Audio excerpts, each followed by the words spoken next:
ایک اور دعا جس کے لیے میں نے وعدہ کیا تھا آپ سے، وہ دعا جناب حسن بصری رحمۃ اللہ علیہ صاحب کی بتائی ہوئی ہے۔ آپ کے خدمت میں شہر کا ایک نہایت معزز آدمی حاضر ہوا تھا، اور اس نے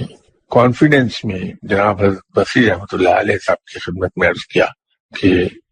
میرے حالات خراب ہو گئے ہیں اور مقروض ہو گیا ہوں، آپ مجھے اس میں عازم بتا دی تاکہ میں وہ پڑھ کے اللہ سے ادائیگی قرض کی دعا کر لوں اور اللہ تعالیٰ مجھے قرض سے نجات دلا دے۔ جناب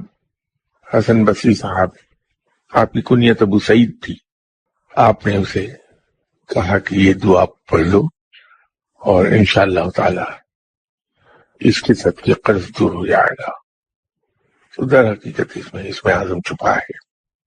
اس آدمی نے جب وہ دعا پڑھی تو اسے مسجد میں اشرفیاں پڑی ہوئی ملی، کیونکہ تھیلی پر ایک تحریر تھی کہ تم نے بہت کم مانگا، اگر تم نے مجھ سے جنت مانگی ہوتی تو میں تمہیں جنت عطا کر دیتا۔ یہ دعا اگر آپ چاہیں تہجد کی نماز کے بعد مانگ سکتی ہیں، اس کے علاوہ بھی کسی بھی نماز کے بعد یہ دعا مانگی جا سکتی ہے، پابندی نہیں ہے کوئی، جب چاہے مانگتے رہیے۔ اس دعا کے مانگنے کے لیے یہ ضروری ہے کہ انسان باوضو ہو، کہ جیسے میں عرض کیا اس میں پوشیدہ ہے، اس میں عظم، اس کی امید تو ہے کہ برکات بے پناہ حاصل ہوں گی۔ یہ جو اس سے پہلے میں دعا پڑھنے سے پہلے یہ قصہ جو بیان کر رہا ہوں اور تھیلی پر جو لکھی تحریر میں نے عرض کی، اس کو بیان کرنے کے پیچھے میرا مقصد یہ تھا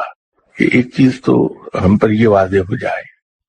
کہ جس شخص نے اس میں اعظم کے ذریعے سے رب کو پکارا اور ادائیگی قرض کی دعا کر لی تو اشرفیاں تو اویلیبل ہو گئی اس شخص کو، لیکن وہ جو تحریر لکھی ہے تھیلی پر، وہ تھیلی کی تحریر در حقیقت مجھے تو اطلاع کی نسبت ایک گلا دکھائی دیتا ہے کہ رب اپنے بندے سے یہ فرما رہا ہے کہ تو نے تو مجھ سے بہت کم مانگا، اگر جنت مانگتا تو میں دیتا۔ تو اللہ کے نزدیک جو میں عرض کیا کرتا ہوں کہ دنیاوی مال و زر کی کوئی حیثیت نہیں ہے، یہ کوئی وقت نہیں رکھتا، نہایت حقیر چیز ہے رب کے نزدیک۔ تو ہم رب سے اگر کچھ مانگیں تو اس کے شایع نشان تو کچھ مانگے ہیں، اور میرے نزدیک رب کے شایع نشان صرف اس کی اپنی ذات ہے،